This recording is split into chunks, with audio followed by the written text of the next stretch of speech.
Some people think generosity is a gift. I used to think that too, until the people I gave everything to started treating my kindness like a lease agreement they never planned to honor.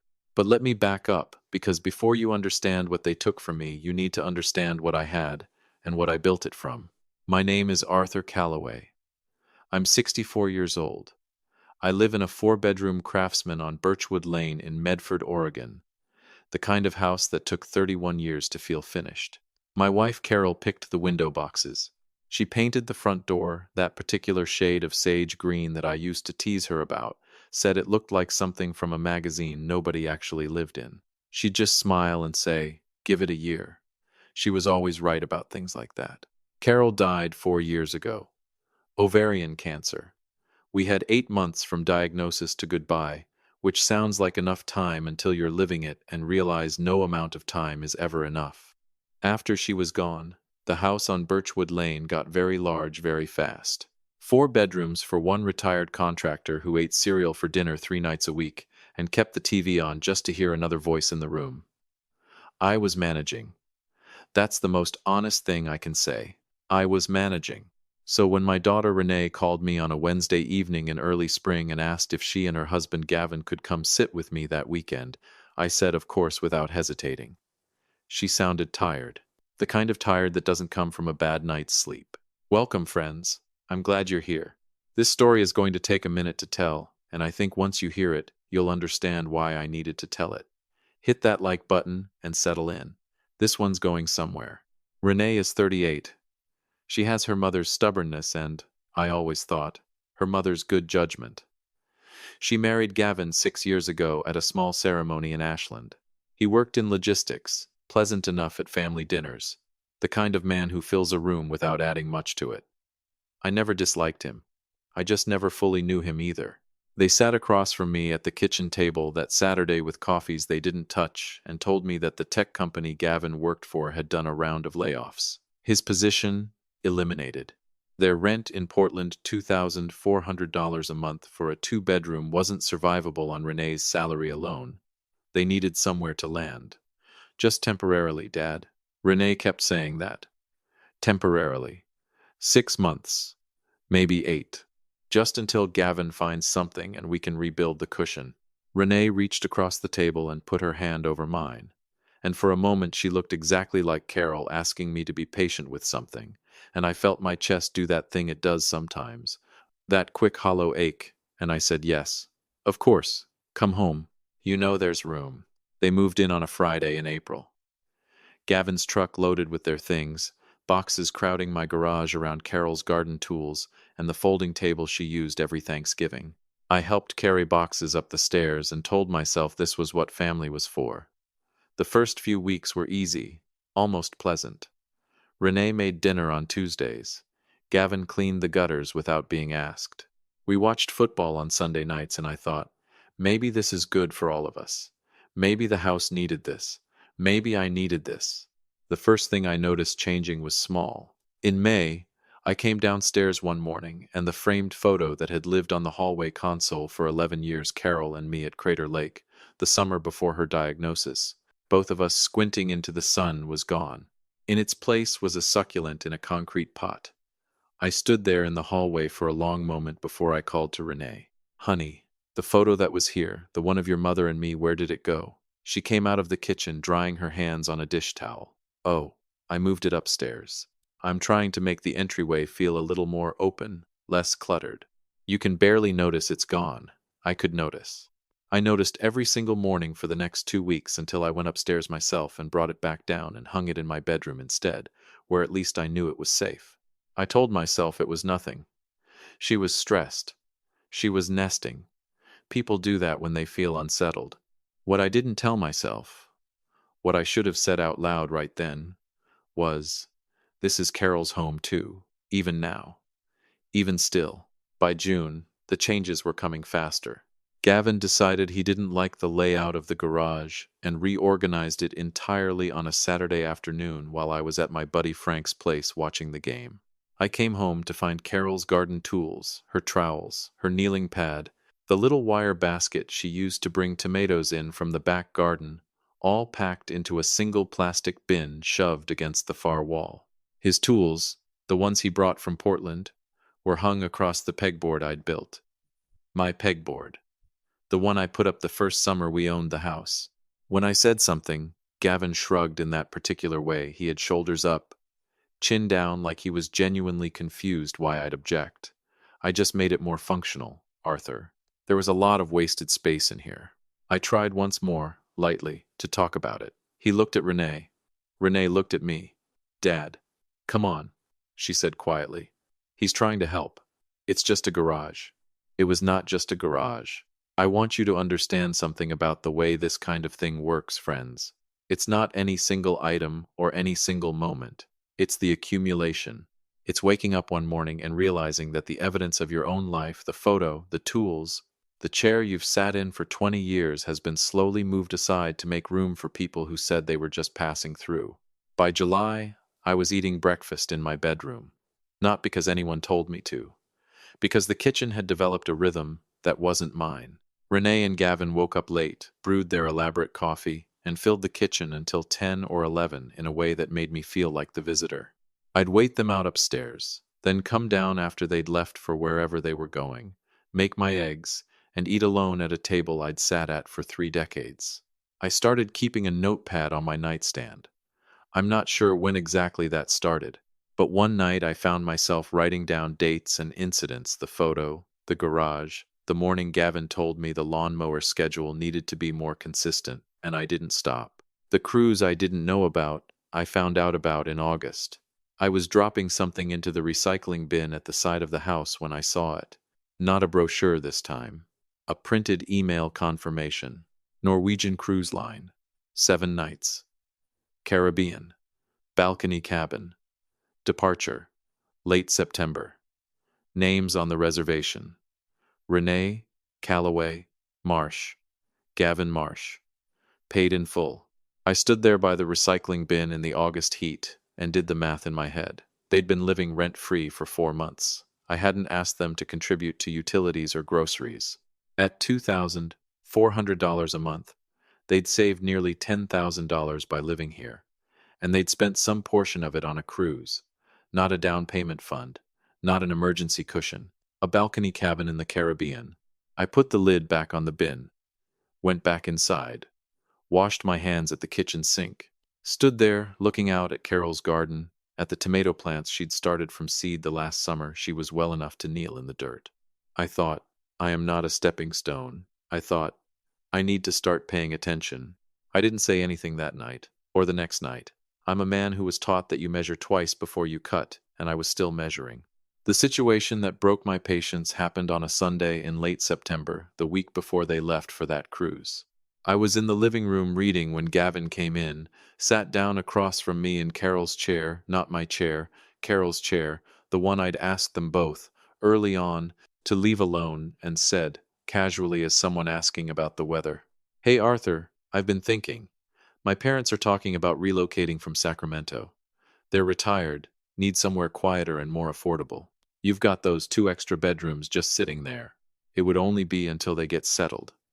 He said only, like that word had ever meant anything in this house. I put my book down. I looked at him for a long moment. "How long are we talking, Gavin?"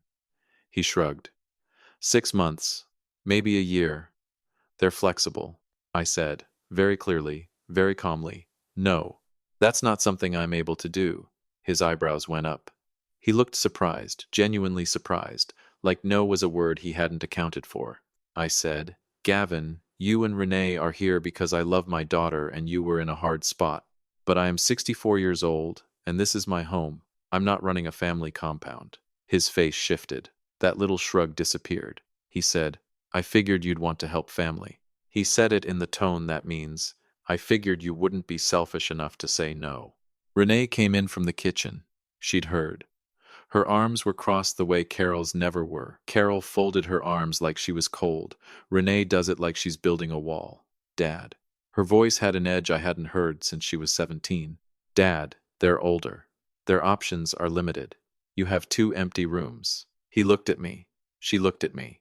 Like there was only one reasonable answer, and I was being difficult by not giving it.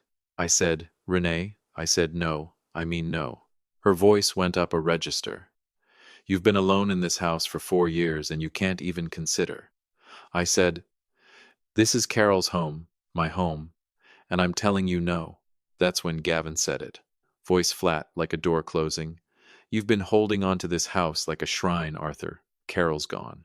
You need to let people actually live here. Something in the room went very quiet and very still. I stood up. I want both of you to hear me, I said. His parents are not coming here. Not next month. Not ever. I'd like you both to think seriously about your own timeline for moving on, because we're past the 8 months you asked for. Gavin laughed, an actual short laugh, like I'd said something absurd. Renee said, you're being completely unreasonable. You're choosing a house over your own family. I said, I'm choosing my life. There's a difference. And I was done with the conversation. I went out to the back porch. The sun was going down over the ridge. Carol's tomato cages were still standing in the garden even though the season was finished, and I stood there looking at them thinking about how she would have handled this. She would not have let it get this far. She would have said something months ago, standing right here in this kitchen, calm and absolute the way she always was when something mattered. I had tried to be patient in a way that had cost me. I knew it standing there. I also knew I was done being patient now. That night, I called my old friend Dennis Hartley. Dennis is a real estate attorney in Medford, the kind of man who has been around long enough to know every relevant piece of Oregon landlord-tenant law. I laid out the situation. He was quiet for a moment. Then he said, Arthur, under Oregon law, because they've been here more than 30 days, they're considered month-to-month tenants. You'll need to give 30 days written notice to terminate tenancy. Start the clock tonight. I want you to email me and I'll draft the notice by morning. I want you to also document everything. Starting now, I said. Already ahead of you on that. I went upstairs and got out my notepad. I did not sleep much. I sat in the recliner in the bedroom, not the one in the living room, because Gavin had started using that one. But the old one Carol complained about for 15 years and never actually made me get rid of, and I wrote down everything I remembered from the past 5 months, in as much detail as I could. Dates, incidents, what was said, what was moved. I filled 4 pages. Dennis had the formal 30-day notice drafted and in my email inbox by 7 the next morning. I printed 2 copies at the office of the UPS store on Table Rock Road, signed them both, and came home. Gavin's truck was in the driveway. They were back from the cruise. I heard them moving around upstairs. I sat down at the kitchen table, my kitchen table, and I waited. When they came down, I handed them each a copy. Neither of them spoke for a moment. Then Gavin said, What is this? A 30-day notice to vacate, I said. My attorney drafted it. You have until November 14th. I'd appreciate it if you'd make arrangements promptly. Renee's face went through about 6 different things. She landed on, Dad, you can't be serious. I'm completely serious. I said it the same way Carol used to say things when the decision was final. Quiet. No edge needed. Dad, where are we supposed to go? The same place you were planning to go before I said yes, I said. You'll figure it out. You figured out a Caribbean cruise. Gavin started raising his voice. This is retaliation because I suggested my parents. No, I said. This is a conclusion I reached after 5 months of watching you treat this home like it belonged to you and watching my daughter do nothing to stop it. He started to say something else. I stood up. I was done with the conversation. I went out to the back garden and I stayed out there until his truck left the driveway an hour later. They did not leave in 30 days. They were still there at day 32. Dennis filed with the Jackson County Circuit Court on day 33. An FED forcible entry and detainer. The hearing was scheduled for 2 weeks out. I told Dennis, I want this done correctly and completely. He said, That's how I do everything. While we were waiting for the hearing date, Gavin made one more move. He called my son-in-law's brother. Don't ask me how he got the number, and my son-in-law's brother called my brother Pete in Grants Pass. And Pete called me on a Tuesday morning doing that careful voice people use when they've been recruited to a cause they don't fully believe in. Arthur, I heard you're putting Renee out on the street. I let him finish. I said, Pete, I'm going to text you something. Look at it, and then call me back if you still feel the way you do right now. I sent him 3 things. A photo of the printed cruise confirmation I'd fished out of the recycling. A photo of the hallway where Carol's picture used to be, now holding a concrete pot with a succulent. And a single paragraph I'd written about the night Gavin sat in Carol's chair and told me she was gone and I needed to let people actually live here. Pete called back in 40 minutes. He didn't say much. Just, I didn't know any of that. I said, most people don't, until they do. He said, do you need anything? I said, no. Thank you for asking. The Fed hearing was on a Thursday. Gavin showed up with a folder of papers he'd clearly printed himself, some kind of argument about tenants' rights and verbal agreements. The judge listened to him. Then the judge looked at Dennis's documentation, the signed 30-day notice, the email trail, the dated court filing, and ruled in my favor without much deliberation. Gavin and Renee were given 10 days to vacate. Gavin stood up and said something under his breath that the judge didn't bother acknowledging.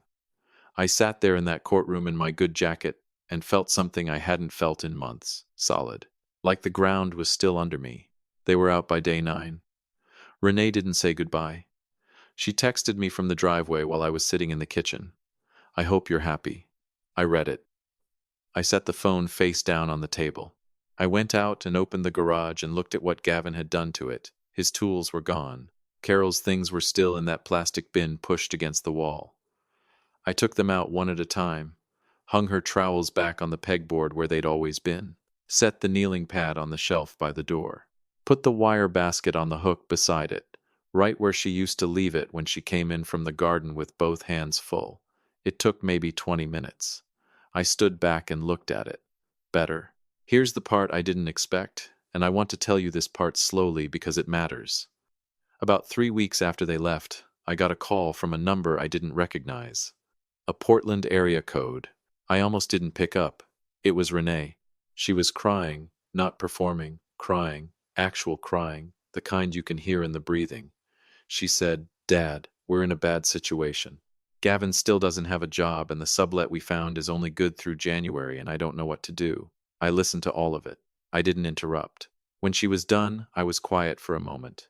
Then I said, Renee, I love you. I have loved you your entire life, and I will love you until I'm gone. That hasn't changed. But you sat in my kitchen for 5 months while your husband reorganized my garage and told me your mother's house wasn't a shrine and was just waiting to be used by more people. And when I said no, once, to one thing, you handed me a piece of paper and told me I was choosing a house over family. So I want you to understand that I am not the one who made this hard. She was quiet for a long time. Then she said, very small, I know, Dad. I'm sorry. I said, I know you are, honey. And I mean that. But sorry is the beginning of something, not the end of it. You call me when you're ready to talk about what that beginning looks like. And then I'll be here. I hung up gently. I don't know yet what comes after that phone call. She hasn't called back. Maybe she will. Maybe it'll take a while. Carol would tell me to leave the light on. She would also tell me that leaving the light on doesn't mean leaving the door unlocked, and I think that's about right. Here's what I do know.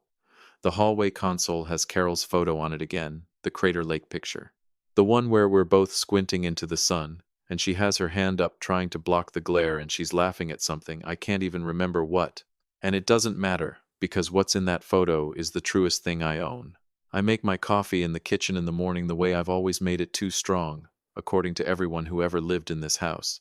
I eat breakfast at my own table at whatever time I feel like eating it.